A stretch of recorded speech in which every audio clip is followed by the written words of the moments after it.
যে আমার বউকে তুমি নিয়ে নাও, তোমার বউকে আমাকে দিয়ে দাও, আমার বউকে 1 মাসের জন্য তুমি নাও, তোমার বউকে 1 মাসের জন্য আমাকে দাও, তারপর আবার পছন্দ শেষ হলে আবার 1 মাস পরে তুমি নিয়ে যাবে, আবার তোমারটা আমি নিব।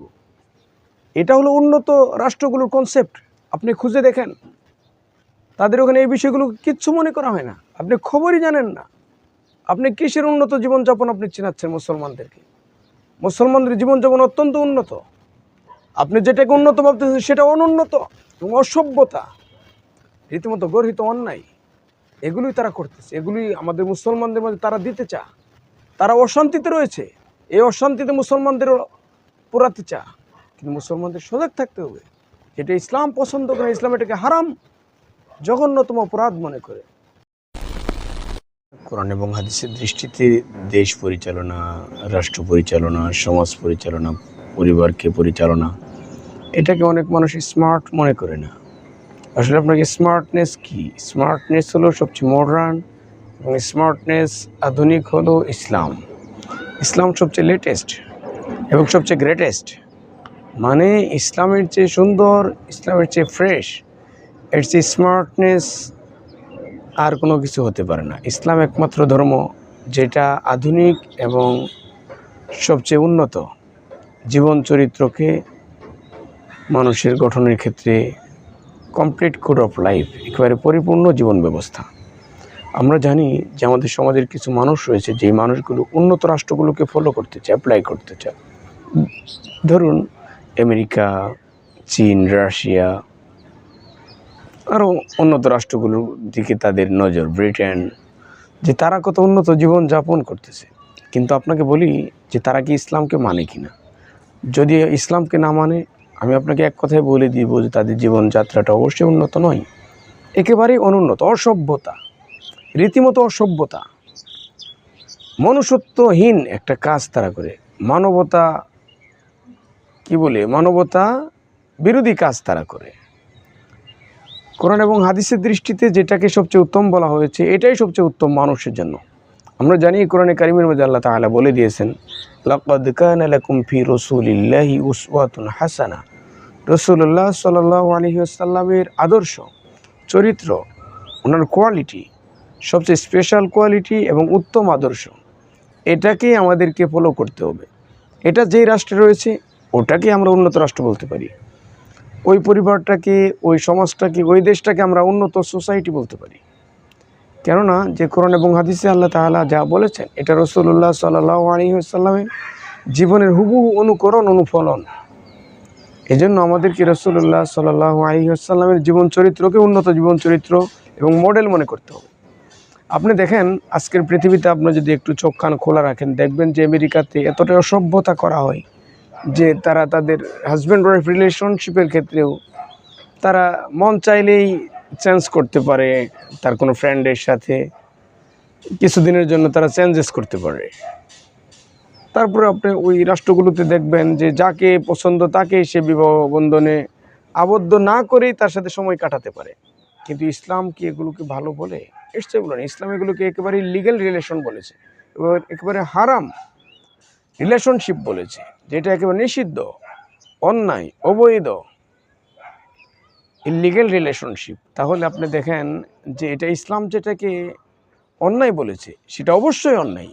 এটা কি কেউ মেনে নেবে? অথবা কারোর কাছে এটা রুচিবোধ জাগবে যে আপনি 2-4-6 মাস পর পর আপনার পার্টনারকে, আপনার হাজব্যান্ড, আপনার ওয়াইফকে আরেকজনকে দিয়ে দিচ্ছেন, আবার আপনি নিচ্ছেন, আবার কিছুদিনের জন্য আরেকজনকে দিচ্ছেন, আবার নিচ্ছেন।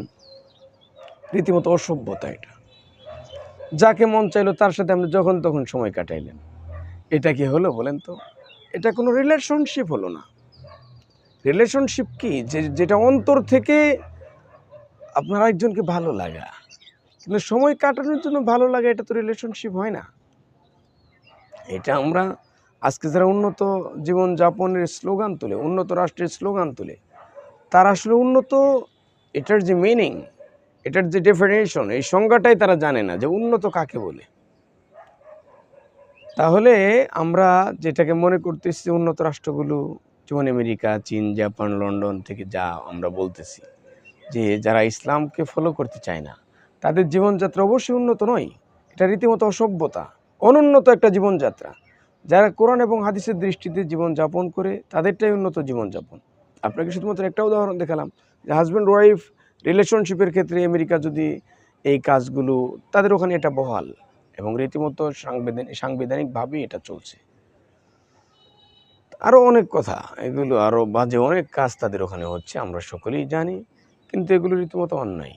এগুলোকে আমরা উন্নত জীবনযাপন বলতে পারি না। কিন্তু ইসলাম ধর্মে কি বলেছে? হাজব্যান্ড ওয়াইফ রিলেশনশিপের ক্ষেত্রে আপনি চাইলেই আপনার ওয়াইফকে আপনার চুক্তিতে বিবাহ বন্ধনও করতে পারবেন না, যে 2 বছরের জন্য বিবাহ বন্ধনে আবদ্ধ হলাম 1 বছরের জন্য, এটাও করতে পারবেন না। আপনার মন চাইলে আপনার আরেকটা বন্ধুর সাথে এটা যে একটা বিনিময় করা, পাল্টাপাল্টি করা, এটাও শরীয়তে একেবারেই হারাম, নিষিদ্ধ, জঘন্যতম অপরাধ। কোনোভাবে এটা ইসলামী শরীয়ত সাপোর্ট করে না, যার কারণে এটা আপনি করতে পারবেন না। এটা আমাদের অনেক শিক্ষিত মুসলমান ছেলেমেয়েরা অনেক সময় উন্নত রাষ্ট্র থেকে এসে তারা তাদের সমাজ জীবনে অ্যাপ্লাই করতে চায়। অনেকেই বলে থাকে যে হুজুর প্রেম করা কি হালাল নয়? কে বলেছে আপনাকে প্রেম করা হালাল? এই ধরনের প্রশ্ন আসে কীভাবে আপনার মন থেকে? আপনার মন থেকে এই প্রশ্নটা আসে কেন? কেন আসে যে আপনি যে অনুন্নত, একেবারে অনুন্নত রাষ্ট্র এগুলো কেন? যে তাদের বিবেক বোধ বলতে কোনো জিনিস নাই। আল্লাহ তাআলা যেটার জন্য মানুষকে তৈরি করেছেন এই ধরনের কোনো চিন্তাই তাদের ভিতরে নেই। তাহলে তারা উন্নত মানুষ হয় কীভাবে? ওখান থেকে আপনি আসার পরে আপনার চিন্তাটা ওই অনুন্নত চিন্তায় থাকে, যার কারণে আপনি আমার বাংলাদেশে অথবা অন্য কোনো রাষ্ট্রে আপনি প্রেমটাকে হালাল মনে করতেছেন, কিন্তু এটা কোনোভাবেই হালাল নয়, এটা একেবারেই হারাম। কোনোভাবেই এটাকে হালাল বলা সম্ভব নয়। হ্যাঁ, অনেকেই আবার এটা ক্ষেত্রে যুক্তি উঠায় ধরে, তারা বলতে চায় স্বামী স্ত্রী প্রেম ভালোবাসা কি জায়েজ নয়? হ্যাঁ, আপনাকে কে বলেছে স্বামী স্ত্রী প্রেম ভালোবাসা জায়েজ নয়? এই প্রেম কি ওই প্রেম? বলেন তো। আপনি শুধু পাগলামি করেন, আপনি কথা কাটিয়ে পেঁচিয়ে ঘুরিয়ে পিছিয়ে বলতেছেন। আপনি প্রেম করে হালাল কে বলেছে আপনাকে? এই প্রেম বলতে মানুষ কি বুঝে? মানুষ তো বুঝে ওটাই যে বিবাহের আগে যে রিলেশনশিপ, এটাকেই তো মানুষ প্রেম হিসেবে চিহ্নিত করে আমাদের সমাজে। হ্যাঁ, বাবা মার মাঝে প্রেম হচ্ছে না, সন্তান আর বাবা মার সাথে প্রেম হচ্ছে না, ভাই বোনের সাথে প্রেম হচ্ছে না, হাজব্যান্ড ওয়াইফ রিলেশনশিপে প্রেম হচ্ছে না। হ্যাঁ, ওটা হচ্ছে, কিন্তু আমাদের সমাজে প্রেম বলতে কি বোঝা? আমাদের সমাজ তো ওটাই বোঝে। এজন্য এটা কেউ যদি প্রশ্ন করে থাকে, জানতে চায়, এগুলো অবশ্যই গর্হিত অন্যায়, এবং এটাকে কোনোভাবে হালাল বলার কোনো স্কোপ নেই, কোনো সুযোগ নেই। এজন্য আমরা ইসলামকে প্র্যাকটিস করব, অনুশীলন করব, দেখব যে ধীরে ধীরে আমাদের ভিতর থেকে অবান্তর যে কথাগুলো রয়েছে এগুলো আমাদের মন থেকে আল্লাহ তাআলা দূর করে দিবেন।